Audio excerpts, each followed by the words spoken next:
Who is winning 2024? It's a sum total of 543 electoral battles that need to take place across the length and breadth of India. We've had a look at 161 of them, and the results tell you that of the 161 in North India, the NDA led by the BJP is taking the lion's share of 139. The opposing alliance of the Indies taking 22. Let's look at the northeast of the country, starting with Arunachal Pradesh. 2 seats up for grabs. Kiran Rijiju, one of them, Union Minister, 2 out of 2, says the D-Dynamic poll is going to go into the kitty for Narendra Modi out of that state. In Assam, Himanta Biswa Sarma's home state, 14 seats up for the grabs. This time around, the poll says that when it comes to the BJP, 9 for them, AGP 2, the PPL 1, the Congress 1. We don't know whether there's Kaliabor or Jorhat. Hopefully, Gaurav Gogoi is going to be hoping he retains his Lok Sabha position. And the AIUDF of Bajruddin Ajmal, having a lot of war of words with Himanta Biswa Sarma right now, takes his seat. So 9 out of 14 for the BJP. I'm sure Himanta Biswa Sarma, if that holds true, will be disappointed. He'll want a couple more. Manipur. A lot of chaos and concern happening in Manipur over the past few weeks and months. 2 seats up for grabs. 1 for the Congress, 1 for the NPF, says the poll, 0 for the BJP. In Meghalaya, the Congress and the NPP being the contenders. NPP, of course, Conrad Sangma's party. 1 for the Congress, 1 for the NPP. Remember, his sister is standing from Tura as we speak. In Mizoram, 1 seat up for the grabs. The regional party ZPM scheduled to take it. Both the BJP and Congress expecting to take a knot. In Nagaland, again, 1 seat up for grab. Again, the regional party, the NDPP, wins the seat. And not for the national parties. When it comes to Sikkim, 1 seat again up for grab. And this time also the SKM is predicted by the poll to win it. In Tripura, 2 seats up for grabs. The state where Biplav Dev comes from, 2 out of 2 for the Bharatiya Janata Party, says the poll. Let's have a quick look at the northeast tally before we head to the west. 25 seats in total tabulated, 19 under the NDA, 4 for the India Alliance, and 2 seats for the regional parties. So a thumping 2/3 performance for the NDA in a place where they were, of course, hoping that they hold on and increase their tally if they want to be well past the 300 mark for the BJP alone. Now, that's the dipstick test from the northeast of India. Let's look at the west of India now, starting with Rajasthan, where the elections have just been held and the flip in government has happened. Have a look at this. A sweep for the BJP, 2 independents winning, nothing for the Congress party. Now, this is what the BJP wants. They want a sweep in Gujarat, Narendra Modi's home state.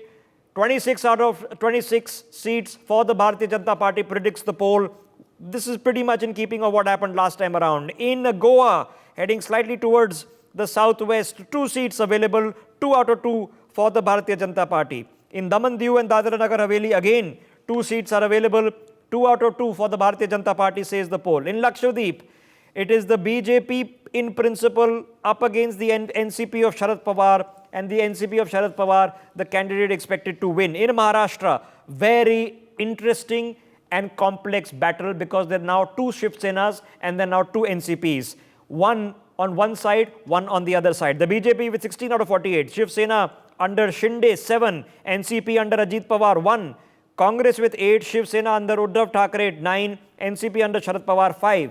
So the split, ladies and gentlemen, comes out to be 24 on one side, and on the other side, 22 with 2 others. That's the split out of the 48 seats.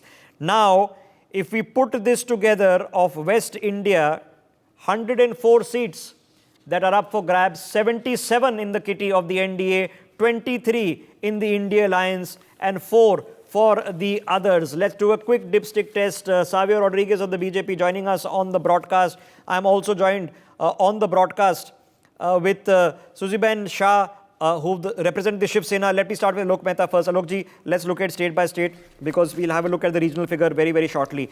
In Arunachal, 2 out of 2, probably predictable. Assam is the interesting one, sir. Where do you think it's going? I think Assam is also very close for Assam, and especially for the BJP. They are improving a lot, because they deliver what the Chief Minister is doing. I think is a miracle for the BJP, and Modi and Vishwa Sharma, I think they are going with good results for BJP. Okay, Gujarat, Joyita, no surprises if BJP sweeps it? Yeah, no surprises at all. You know, Gujarat is very focused on one thing, The son of the soil will have to become the Prime Minister, is the Prime Minister. During the height of the Patidar agitation, if the agitating Patidars had told me, yeah, we are not going to support the BJP in the assembly elections, but when it comes to Lok Sabha elections, we'll of course go back to BJP because it is about electing Modi as Prime Minister. So it goes without saying it's a 26-0. Okay, let me hop across home state for Savio Rodriguez. Savio, how's it looking in Goa?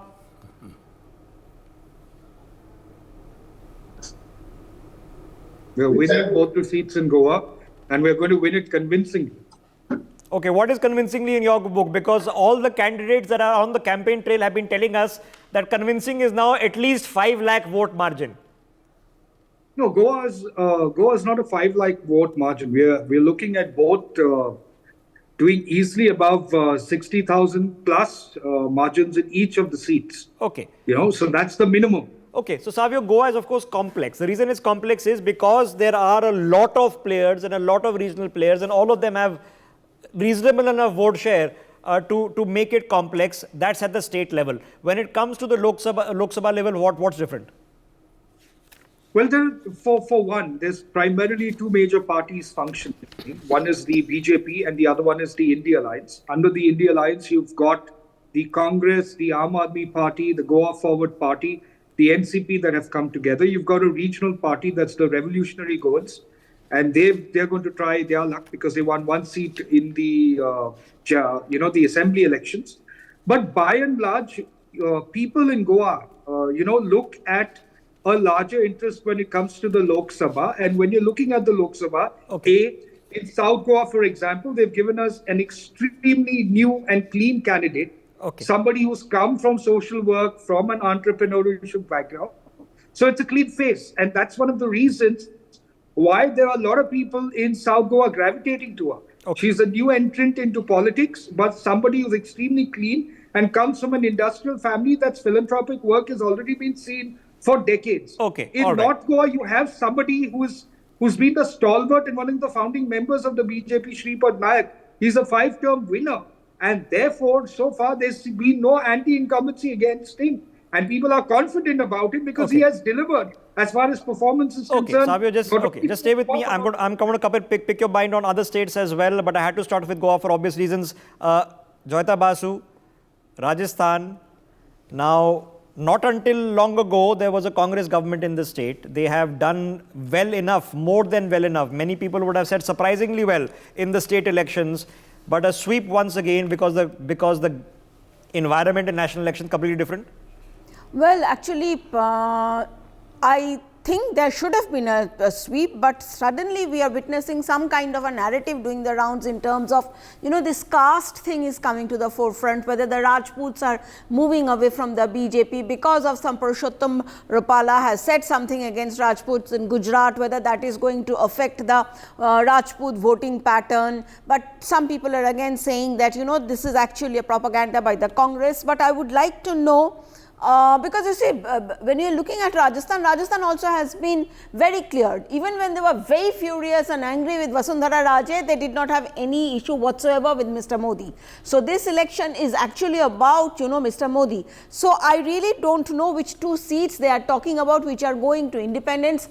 Is one of the seats Barmer, from where Ravinder Bhati is contesting, but there is a lot of hype surrounding him, and today only I am hearing that no, he may not come first. So Rajasthan, those 2 or 3 seats heavyweight election. Hanging in the Alok Mehta, it's a heavyweight election. I mean, Gajendra Shekhawat is the union minister. You have Bhupendra Yadav contesting from there. Arjun Ram Menghwal contesting from there. Multi-time winner from there. But a sweep means Congress 0, wiped out, nothing. Shockingly, for Vaibhav Gehlot, you see Ashok Gehlot, he worked hard. But still I give a mark to him that he was working for the party because infighting in the party. And Sachin Pilot and Ashok Gehlot both are still fighting each other. They are not going to each other's area. Can you imagine? That's why the success of the BJP, because the Congress is losing and Rahul Gandhi and their own leaders, the closed people, this is the problem and this is the more advantage for the BJP. Sometimes I say Congress is helping for the BJP, at least at the moment. Okay, all right. Now let's hop across to the big state of Maharashtra. and get a perspective in. Alokji, why don't you come in on Maharashtra? Very, very complicated because of what has happened. Now, in the turmoil of these, pretty much the two major regional parties are now split and split powerfully, not side split powerfully. Shiv Sena very emphatically split. But the poll says that emphatically split or not, they might win a handful of seats. That Uddhav Thackeray's faction might even get 8 or 9.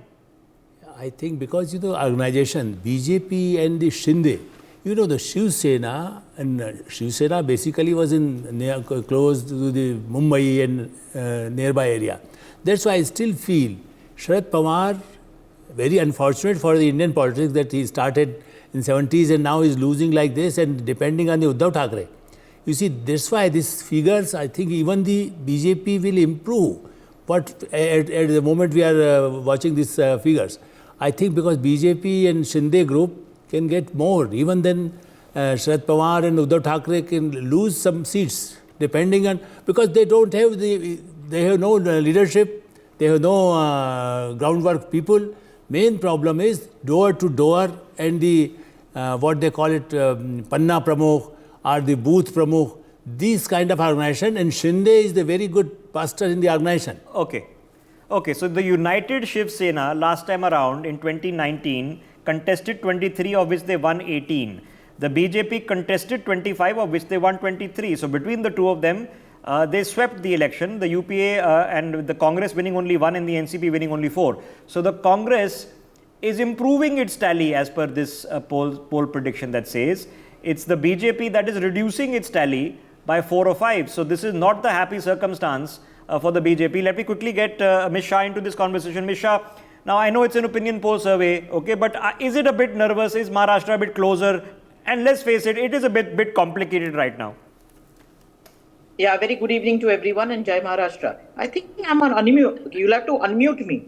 We can hear you fine, ma'am. Go ahead. Acha, you can hear me. All right. So the point is that very good evening and Jai Maharashtra to everyone. You see, Maharashtra is witnessing a 5-phase election. The first election of Vidarbha is 5 seats. Now, that is where the Congress is supposed to be strong. But look at the condition of the Congress party. The Vijay Vadattiyar, Nana Patole, everyone is from Vidarbha are they campaigning for the same. Now, as far as Shiv Sena is concerned, we have the symbol, we have an agenda, and we have a agenda. Trust me, bow and arrow is synonymous with all Maharashtrians, and they will vote for Shiv Sena. We have great leaders. We have a winning strategy. What is our strategy? The only strategy is winnability. And I must also point out the question of chemistry. While BJP and Shiv Sena have been ideological partners for years, for 25 years, we are a winning combination. As far as Congress and UBT is concerned, do you think there will be a vote transfer?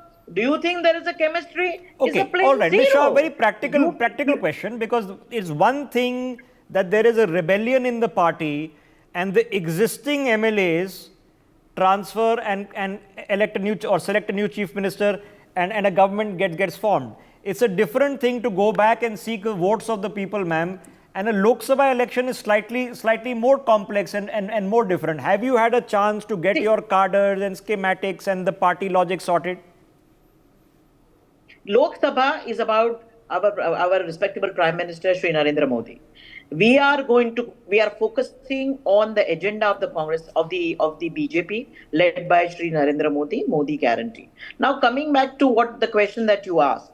Here, as far as Shiv Sena is concerned, Hindutva, Marathi Manus is synonymous with the Shiv Sena, which is also synonymous with the BJP. So therefore, you must understand whether there is going to be a transfer of votes on ground. Do you think a Shiv Sainik will vote for the Congress? A big question mark. Do you think a Shiv Sainik will vote for Sharad Chandraji Pawar? Big question mark. That's the issue. Okay, but what are the issues, ma'am? Because the Marathi quota has been an issue. Now it is the Congress party that is saying we are for quotas. The BJP says no, we are talking about a different kind of vikas. No, we are not necessarily for quotas. It is an ideology. You tell me, as far as 370 is concerned, What is the status? What does the Congress party UBT have to say? A big question mark, big confusion. As far as triple talaq is concerned, big question mark, big confusion. CA is concerned, big question mark, confusion. Our Swatendra Veer Savarkarji is concerned, what is the position of the Congress party? Okay, What is the Ram Mandir an issue where you're sitting? Is it something worth campaigning on, something to try to win votes on? Is it an issue? Ram Mandir is working on the mind and the soul of the people. It is our main agenda is not Ram Mandir, but certainly Hindutva and Ram Mandir is going to be a decisive factor. Okay, Can't be denied. Okay, Alokji, quick thought, because in Maharashtra, where again identity, language then come to play, caste comes to play, you'd think it's the Congress that is talking about the old value system of politics, and the BJP is trying to say new value system of politics. Is that a bit dangerous? Yeah, certainly, because the BJP is in the right direction, and the Congress is, even the Rajiv Gandhi was against this caste reservation.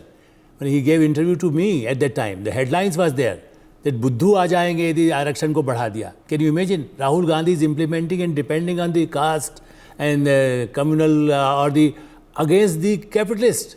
You see, talking about Ambani Adani in Mumbai or Pune, you can imagine the young people or the old people, they depend the roji roti from labor to richest people. But there is a comfort, okay, and there is no denying the fact that caste remains an issue. Joyita Basu, it is an issue. Okay, when you look at deprivation for 200-300 years and longer, it remains an issue. So affirmative action is a thing. The quota system, nobody is suggesting that it's going to go away. But Rahul Gandhi, is he being politically astute, or is at least an advisor saying that there is, for a lot of voters, a comfort in the old time, because they understand quota, they understand government job, they don't necessarily understand the vision of Narendra Modi? Well, there is a section, of course, which is very that older, voter, the older demography. But you see, India is changing, and it's to Mr. Modi's credit that in the last 10 years, what he has been able to do, shift India's focus, a large part of India's focus from identity politics to development politics. Now, so that as a result of which, especially in states like UP, I would say northern India and all, this caste barrier has started breaking down when it comes to voting. But I really don't know, I'm a little surprised that in Maharashtra it's still such a big factor. Okay, it is in many places it's a fact. So let's not underestimate it. Okay, so look, quick word from Savio on this. Savio, let us be honest. For a voter going to the vote and going to the polling booth, it is going to be confusing. NCP, one faction, NCP the other, Shiv Sena, UBT, Shiv Sena, SS, it is going to be a bit more confusing this time around, because a lot has happened. In a practical basis, does therefore the BJP become the default setting? In the confusion, vote for BJP. Hello? Well, Rishabh, I think at the end of the day, the campaigning of both the political parties, the NDA and the ND Alliance, will decide which way the voter will go. And I believe, from whatever I'm hearing on the ground, while I have no disputes on what the poll is saying, I believe that the NDA will take much more than the seats that have been disclosed in this poll, but that's only something that will be disclosed on June 4th. So I'm optimistic. I think the people's confidence lie with Prime Minister Narendra Modi, they lie with Eknath Shinde, and they definitely lie with Devendra Fadnavis. Okay. For more such videos, subscribe to the NewsX YouTube channel, hit the bell icon.